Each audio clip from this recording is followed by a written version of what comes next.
Black board. Hindu लड़की से शादी की तो अम्मी बोली तुम काफिर हो, पति को मैरिज सर्टिफिकेट लेकर चलना पड़ता है। माँ कहती है तेरी बेटी भागेगी तब पता चलेगा। जब मैंने पापा को बताया कि शोएब से शादी करना चाहती हूँ तो वो गुस्से में आग बबूला हो गया। कहने लगे कि वो मुस्लिम है, लव जिहाद करना चाहता है, तुम्हारा धर्म बदलवा कर मुस्लिम बना देगा, तुम्हें बुर्का पहनाएगा, नौकरी नहीं करने देगा। पंडित परिवार की लड़की हो, हम लोग तो लहसुन प्याज भी नहीं खाते, मुस्लिम के यहाँ तो नॉनवेज भी बनता है। पापा जानबूझकर अखबारों में छपी लव जिहाद की खबरें रोज सुबह सुबह जोर जोर से पढ़कर सुनाते थे। हर बात पर किसी न किसी बहाने से बताते थे कि मुसलमान क्या क्या कर सकते हैं, नौकरी नहीं करने देंगे। हालांकि मैंने उनकी एक नहीं सुनी और शोएब से कोर्ट मैरिज कर ली।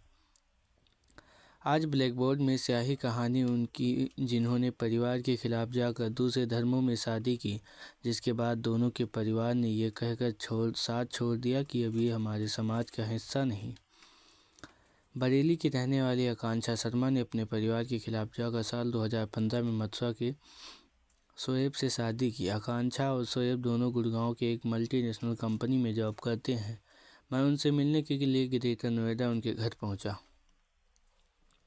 एक पॉश सोसाइटी में अपने ड्राइंग रूम में बैठी आकांक्षा बताती हैं कि साल 2011 में पहली बार शोएब से मिली थी। उस वक्त हम दोनों एक ही ऑफिस में नौकरी कर रहे थे। पहली मुलाकात ऑफिस में हुई, फिर धीरे धीरे हम ऑफिस के बाहर भी मिलने लगे। हमारी दोस्ती कब प्यार में बदल गई पता ही नहीं चला। गहरी सांस लेते हुए आकांक्षा कहती हैं कि एक दिन शोएब ने मुझसे कहा कि हम शादी के बारे में सोचना चाहिए। आखिरकार हम दोनों इस फैसले पर पहुंचे कि अपना धर्म बदलना पड़ा तो हम शादी नहीं करेंगे। कई दिनों तक हम सबसे बातचीत करने के बाद हमने घर वालों से बात करने का फैसला किया। उसी दिन शाम को मैंने अपने घर पर फ़ोन किया और कहने लगी कि तुम्हें मुस्लिम लड़का ही मिला था, बचपन से तुम्हें यही सिखाया कि SC ST और मुस्लिम लड़कों से शादी का ख्याल भी दिमाग में मत लाना। आखिर तुमने वही कर दिखाया। कुछ दिन में मम्मी पापा दोनों दिल्ली आए और मुझे अपने साथ ले गए। आकांक्षा बीते दिनों की याद करते हुए बताती हैं कि घर पर हर वक्त तनाव का माहौल रहता। मुझे दिन रात यही बताया जाता कि मुस्लिम लड़के से शादी करने के बाद कैसी मेरी ज़िंदगी बदल जाएगी। मुझे लव जिहाद से जुड़ी सारी खबरें बताई जाती। उधर शोएब ने जब अपने घर वालों से आकांक्षा के बारे में बताया तो उनका भी एक ही जवाब था, हिंदू लड़की के साथ शादी के बारे में कभी सोचना भी मत, ये कभी नहीं हो सकता। हम दोनों ने समझ चुके थे कि घर वाले इस फैसले से कभी हमारा साथ नहीं देंगे। एक दिन शोएब ने कहा कि तुम किसी तरह दिल्ली लौट आओ, फिर देखते हैं क्या करना है। अब तक मुझे घर पर रहते हुए 1 महीना बीत गया। मैंने शोएब के बारे में कोई बात नहीं की। मैं बस उन्हें समझाने में लगी थी कि नौकरी के लिए वापस जाना है। आखिरकार उन्होंने नौकरी के लिए दिल्ली जाने की इजाज़त फिर से दे दी।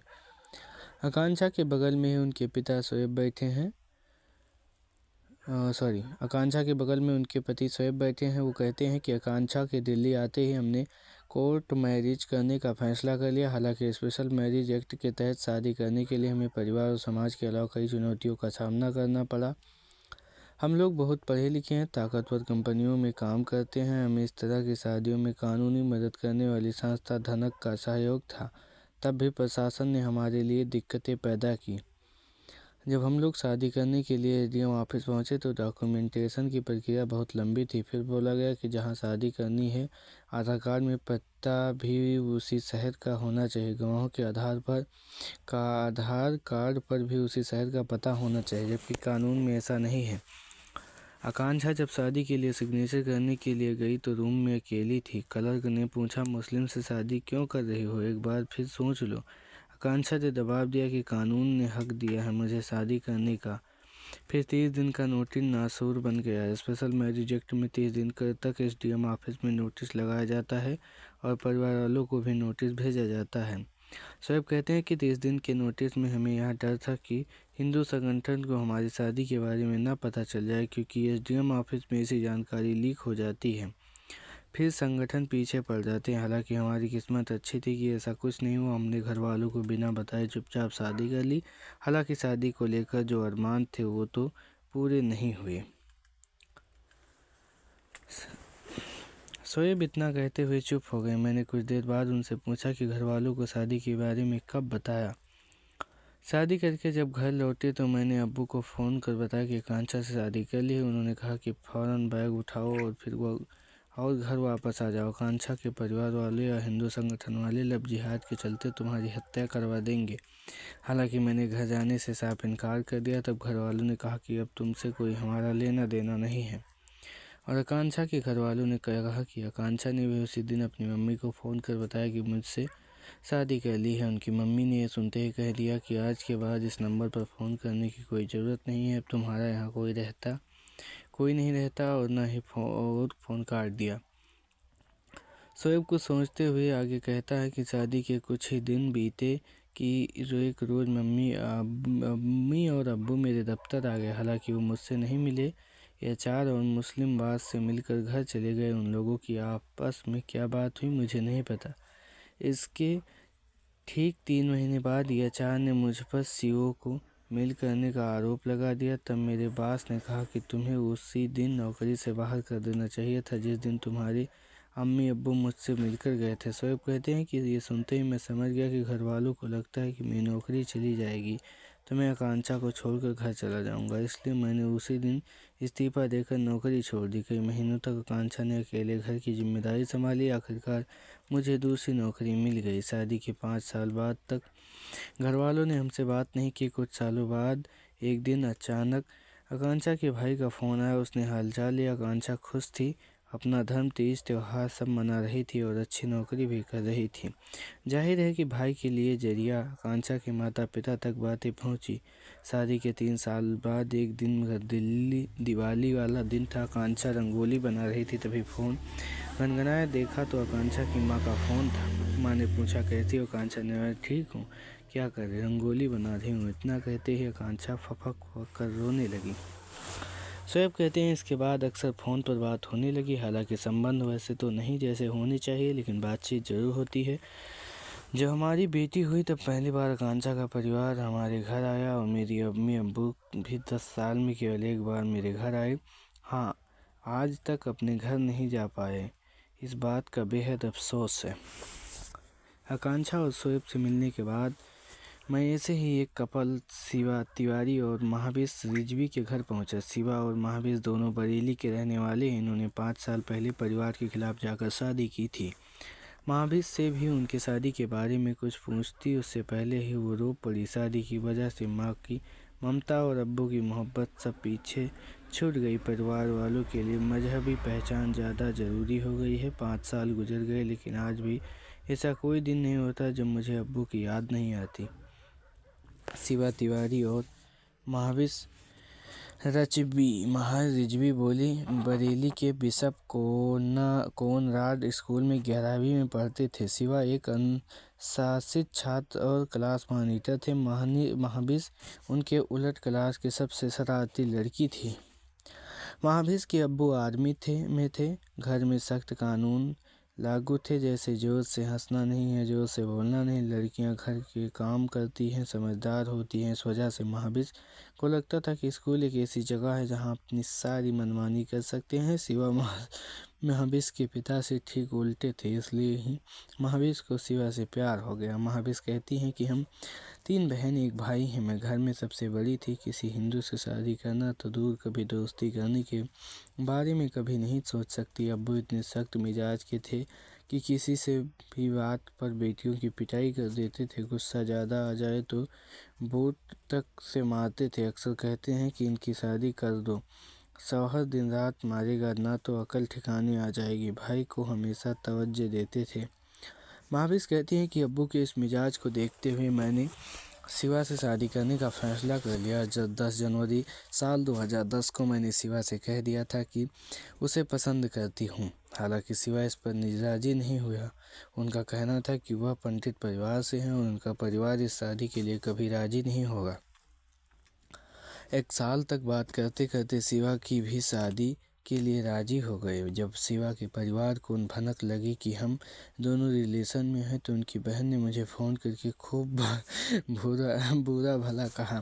कहने लगी कि मैंने उनके भाई को फंसा लिया। हालांकि ये समझती थी कि सब हमें अलग करना चाहते हैं लेकिन हमने किसी की नहीं सुनी। जब शिवा ने अपनी माँ को पहली बार बताया कि मुझसे शादी करना चाहता है तो उनका पहला शब्द यही था कि पागल हो गए हो क्या, महाभीष मुसलमान है, तुम्हारे पापा दिल के मरीज हैं, अभी अभी ठीक हुए हैं। ये सब सुन लिया तो घर में आफत आ जाएगी। जब मैंने अपनी मम्मी से शिवा के बारे में बात की तो उन्होंने कहा कि शिवा हिंदू लड़का है, हम तुम्हारी शादी किसी भी मुसलमान लड़के से करवा देंगे, लेकिन शिवा से नहीं। अम्मी ने यह बात अब्बू को नहीं बताई। उन्हें लगता था कि मैं शिवा को भूल जाऊंगी, लेकिन मैं जिद पर अड़ी रही। अम्मी ने कहा कि शिवा से शादी हो गई तो तुम अपने रोजे कैसे रखोगी, जब मरोगी तो कैसा होगा, कौन तुम्हें दफनाएगा। मैंने उन्हें बार बार एक ही बात कहती कि जब बाकी मुस्लिम के साथ होता है वैसा ही मेरा भी सब होगा। महाभीष पुराने दिनों को याद करते हुए कहती हैं कि आखिरकार एक दिन का माहौल से तंग आकर साल 2014 में दिल्ली आ गई और यहाँ आकर पॉलिसी बाजार में नौकरी कर ली। कुछ दिन बाद शिवा ने कहा कि अब शादी कर लेनी चाहिए। तब मैंने अब्बू को शिवा के बारे में एक लंबा व्हाट्सएप मैसेज किया। शिवा से शादी करना चाहती हूँ, लेकिन उनकी रजामंदी के साथ। अब्बू ने मैसेज देख भी लिया लेकिन कोई जवाब नहीं दिया। अम्मी के फ़ौरन फ़ोन किया, कहने लगी कि शिवा तुम्हारा धर्म बदलवा देगा, तुम्हें काफिर हो गई हो। अब्बू कह रहे हैं कि तुमने हमारी नाक कटवा दी, अगर तुमने शिवा से शादी कर ली तो उसी दिन से तुम हमारे लिए मर जाओगी। ये कहते हुए महाभीष की आंखें भर आई। खुद को संभालते हुए बोली, आखिरकार दोनों परिवार की सहमति के बिना ही हम लोगों ने स्पेशल मैरिज एक्ट के तहत शादी कर ली। शादी के बाद कुछ हिंदू संगठनों ने मुझसे कांटेक्ट किया और कहने लगे कि आपकी घर वापसी हुई है, हम आपको दहेज देना चाहते हैं, घर का सारा सामान, कुछ नकदी। हालांकि मैं और शिवा इसके लिए राजी नहीं थे। शिवा के घर वालों ने भी मुझे बहू मानने से इनकार कर दिया था। उन्होंने कह दिया कि महाभीष के साथ कभी घर नहीं आना, अब तुम्हारा इस घर से कोई हक नहीं। शिवा के परिवार ने महाभीष के सरनेम को लेकर भी आपत्ति जताई कि शादी हो गई तो रिजवी क्यों लिखती है। लगभग 2 साल पहले एक बार बहन का फ़ोन आया था। पता नहीं कैसे ये बात अब्बू को पता लग गई। तब अब्बू ने साफ साफ शब्दों में कह दिया कि जो भी मुझसे मतलब रखेगा उसे घर छोड़कर जाना होगा। इसके बाद अम्मी का आखिरी फ़ोन आया। उन्होंने कहा कि तुम हमारे लिए मर चुकी हो, इसके अलावा बद्दुआएं भी दी, यहाँ तक कि कह दिया कि तुम्हारी बेटी घर से भागेगी तब पता चलेगा। उस दिन के बाद से मैंने अपने घर वालों का नंबर ब्लॉक कर दिया। शिवा कहते हैं कि मेरे बड़े भाई ने घर में कह रखा है कि अगर कोई महाभीष से बात करेगा तो वह घर छोड़कर चला जाएगा। परिवार के अलावा हम तो दोस्तों से भी काफ़ी कुछ सुनना पड़ा। लोग मजाकिया अंदाज में कह देते हैं शादी तो कर ली, अब निकाह भी कर लो। हिंदू दोस्त कहते हैं कि फेरे लो, उन्हें तो महाभीष सिंदूर। आप देख रहे हैं राशि अपडेट। अगर ये खबर आप तक पहली बार पहुंची है तो चैनल को सब्सक्राइब करें।